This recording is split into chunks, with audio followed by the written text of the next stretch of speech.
Hi, Tom here from Allergens Released. Today we're going to make beef stew. So what you're going to need for beef stew is you're going to need 2 pounds of stew beef. I tend to buy a chuck tender roast and cut it down myself so I can get equal pieces and less cleaning. 1.5 pounds of baby red bliss potatoes. You can use regular potatoes, you can use any other potato you like. I tend to use the red bliss. 1 pound of carrots, equal parts of celery and onion.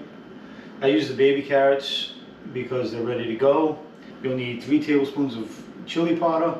Now you can adjust that based on your own spice needs. And 3 teaspoons of cumin. Half cup of red wine. 6 total tablespoons of gluten-free flour. 4 tablespoons of garlic or 1/4 cup of garlic. Teaspoon each of thyme, rosemary, sage, parsley, and oregano. If you tend to go to dry herbs, which you can do, you're going to want to go 1/3 of that. So like 1/3 of a teaspoon of each. Dry them, they get the flavor gets a little bit more potent. And then we're going to have a total of teaspoons of salt, 2 to 3 teaspoons of pepper. So let's get into it. So first thing we're going to do is our pan hot. Let that get going. And we're going to take a teaspoon and we're going to take 2 teaspoons of salt and put it into our potatoes, into our beef. Then we're going to take a teaspoon each of pepper and put it in to each one. Right now, we'll use that again later. And then we're going to take 2 tablespoons of gluten-free flour, and we're going to go right into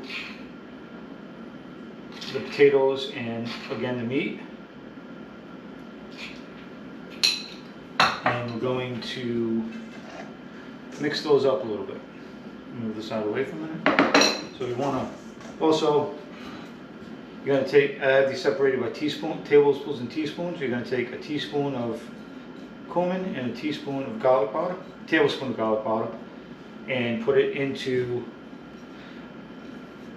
the meat and the potatoes.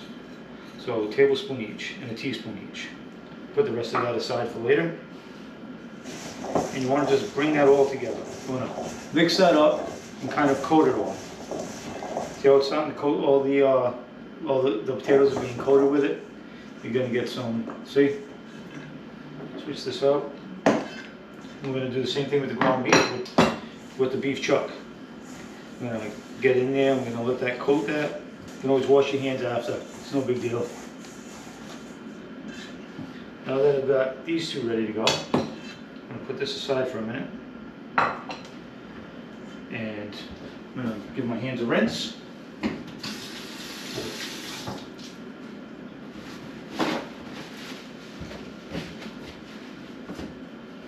And we're going to come in here, I'm going to grab our ground beef, I'm going to grab our canola oil. I'm going to put about 2 tablespoons of canola oil in here.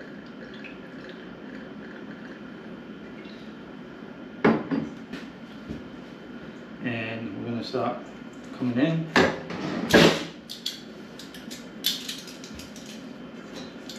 I'm just going to place, we're going to pan sear this beef on 2 sides.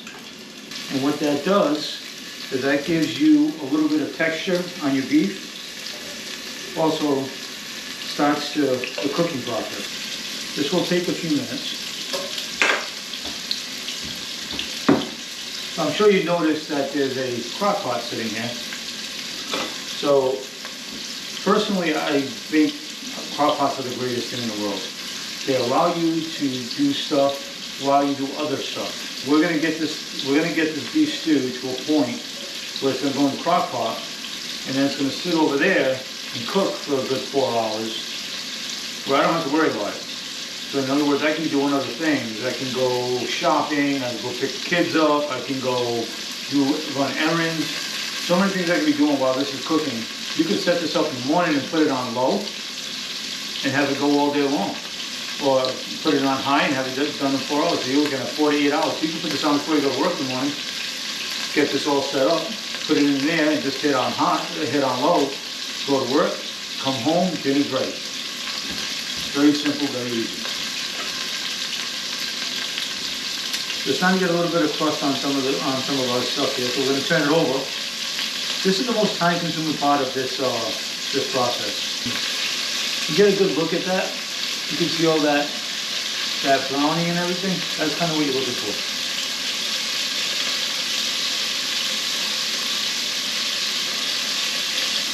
To put it in perspective, this is the side I did not turn over yet, and that's raw. So that's the type of texture you're going to get.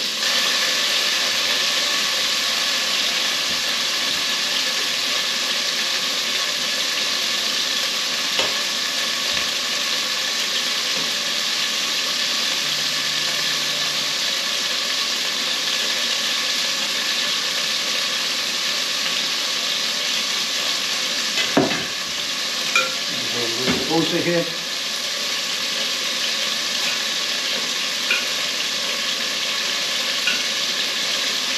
By the way, in the bag. Cook safe, easy clean. That's the best part of it. So once both sides are seared, we're going to take them and we're going to put them into the crockpot, and we're going to continue to sear the rest of this beef chuck until we don't have any left.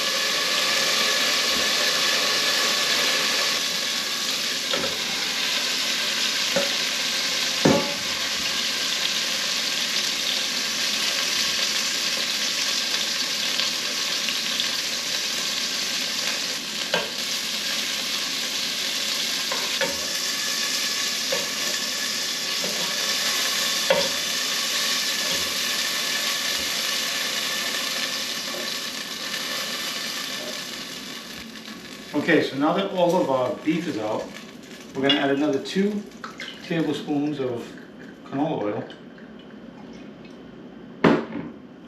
And then we're going to start to add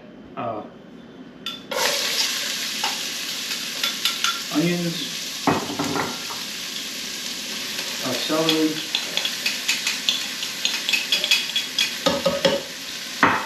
our carrots,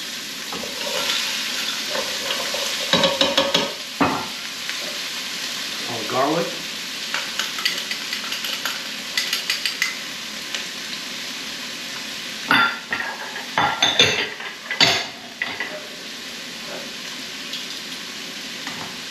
another 2 teaspoons of salt, and another teaspoon of pepper.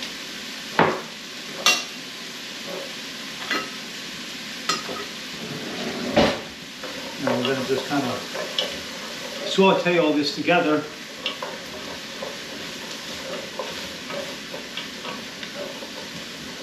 until the carrots are starting to cook through.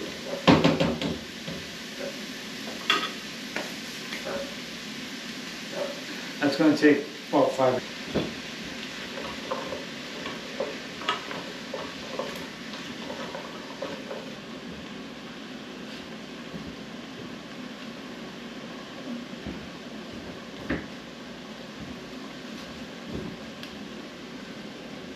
So, I'm not sure if you can get it in here, but the purpose of what I'm doing here is I am starting to cook the vegetables, starting to draw some of that flavor out of the vegetables, and inside of this pan right here, there is, you can see in there, there's some liquid in there. That liquid, that's going to add to the flavor of the entire dish. Okay, that's your base, that's your soup base right there. So what I do is I use the carrots to test to see if we're ready or not. So,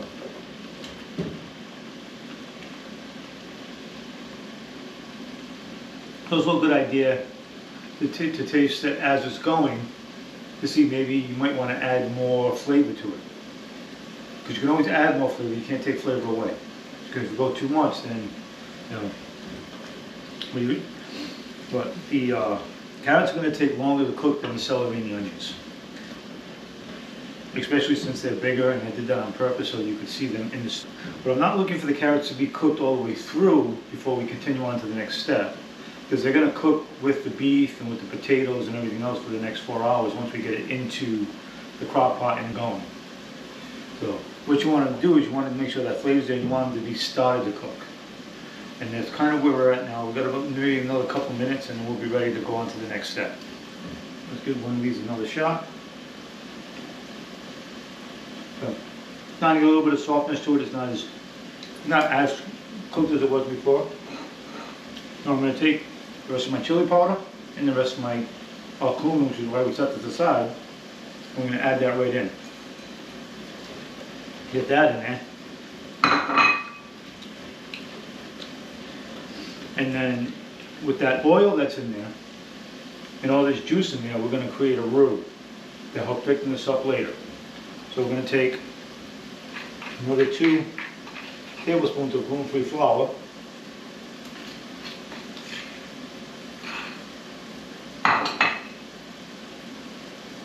That's a total of 6 tablespoons throughout the entire process.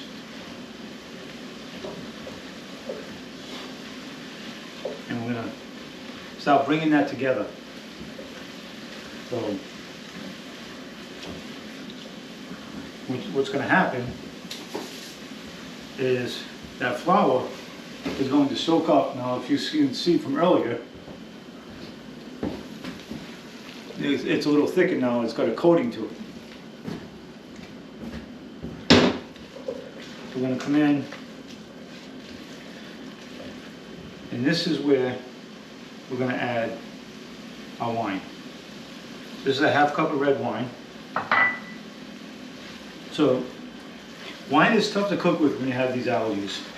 I had to go and search out wines that had none of the allergens in them, and you have to check with the local vineyards. So I happened to stumble across one that Caleb can drink. So you don't want to cook with a wine that you don't drink. So this is a Cabernet Sauvignon that I put in here, but you can use whichever varietal. And a red wine, and I'm using red because red is better paired with beef than it is with chicken. White is more paired with chicken. So I like either using Cabernet or Merlot. Those are my 2 favorite varietals. So I'm going to let that, if you notice, we've got a little bit of a thickness thing going on in here. See that? Yeah. That's that roux starting to form there, starting to thicken up the stuff as it's going along. And then that'll add to the stew once we get further along. So now I'm going to bring these potatoes. I want to start cooking these potatoes in here and get the rest of that flour in there. I'm going to bring this all together. We got our potatoes in here and they're cooking. Now we're going to take all that and we're going to add this right into here.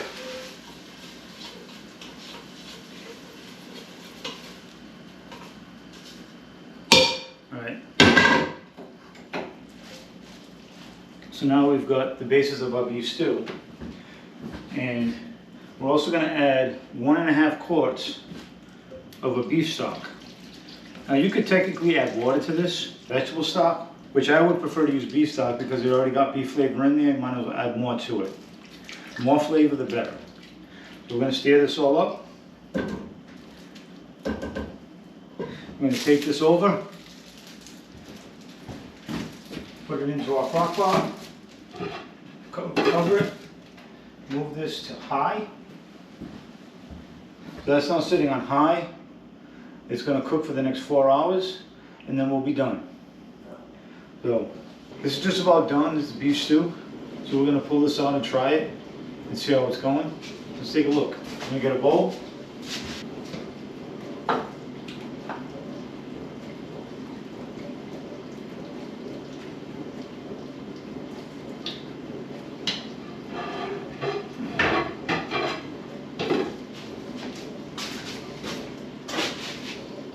I don't know if you can see that or not.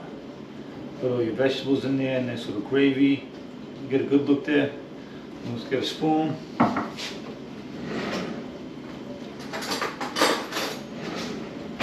Get in there and give this a good nice little try. put everything in there. Oh yeah.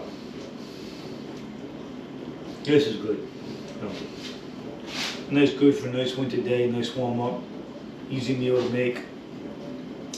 So hit me up in the comments below and let me know what you think about this recipe and any other recipe I have, or anything you want to chat about. And remember, food is good for everybody.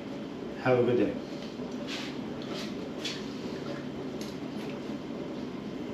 Oh yeah, we gotta try this.